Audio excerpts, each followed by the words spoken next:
Don't you hate it when you go into a battle and your men decide to inhale a bunch of asbestos so that even if you have the same level of research, if you haven't got the specific counters, which some nations lack, you lose a bunch of dudes?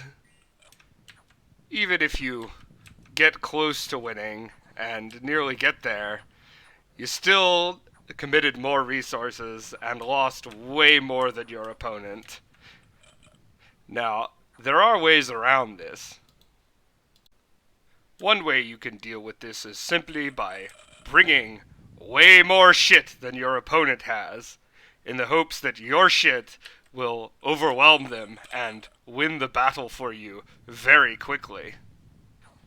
This can work out for you pretty well, but it also requires a lot of resources for you to deploy. And even if you win, you still will lose quite a lot of casualties, which is going to be rough on you. It's not something that you can repeat a lot unless you have a vast resource advantage over your opponent. Clever use of the retreat script in battle will enable you to dump resources on your enemy while limiting your mage losses, even if your counter magic is quite limited.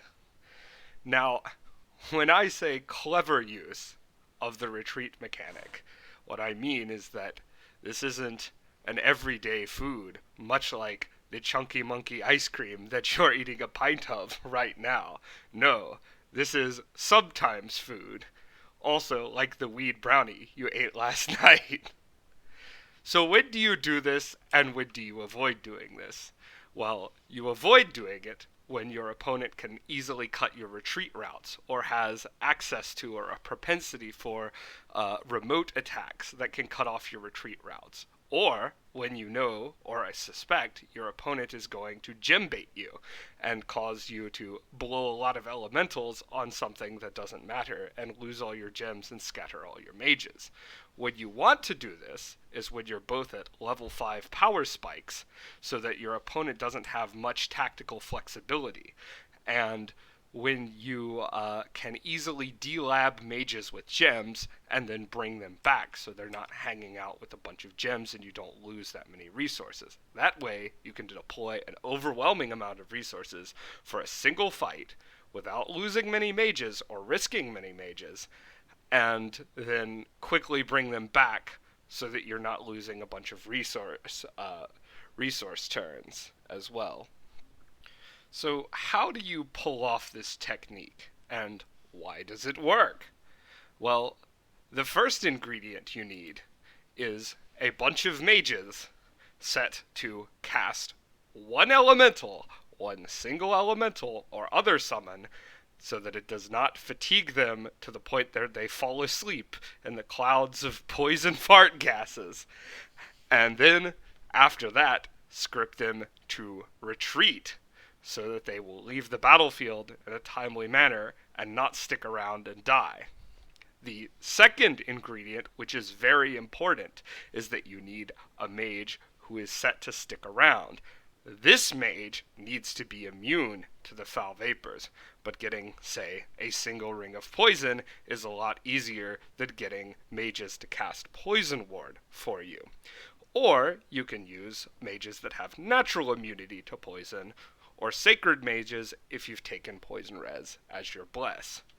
The final thing you need is you need some expendable chaff. Here I'm using pikemen, but PD is ideal, that to go in front and clear the enemy's expendable chaff, or to block their forces so they do not overrun your mages. How much you need is not objective, it is a subjective amount that you'll have to interpolate based on how much you can afford to lose versus how many blockers you need. So, if you have those three ingredients, mages that can dump a lot of combat power using gems and then get off the battlefield quickly without going to sleep, a mage that has magic leadership and is set to survive the battle, and some expendable chaff to soak up the enemy's expendable chaff, you can dump a lot of combat power without a whole lot of risk. But HP Munchkin Quaft, won't we lose those mages in the retreats? Even if we retreat them successfully off the field, we won't get to keep all of them, will we? No, we won't lose many of them in the retreat. We will lose some. This guy we lost, but we won't lose many. And that is because of how the retreat mechanics work in Dominions 5. The retreat mechanics first roll a morale roll to see if you retreat intelligently or idiotically. Now, our Mastersmiths have morale 13, so we'll be rolling that morale check versus 10 at +3. This gives us a 75% chance of succeeding. Then, after that, a commander has an additional 50% chance, even if it fails, of retreating successfully. So we've just halved our very low chance of failing the retreat. If you have terrain survival, you get another 50% chance of retreating successfully.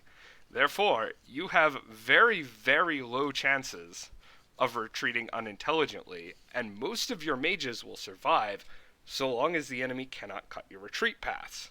At this point in the video, I'd normally have some clever bit to send off with or some, nice conclusion to wrap things up. Instead, I'm simply going to thank Johnny, who collaborated with me on this video and taught me this technique in the first place, and I'd like to simply exhort Dominions players to try to use their noodle and think critically about the situations they're facing and how they can be solved instead of simply seeing they don't have the most straightforward counter and giving up.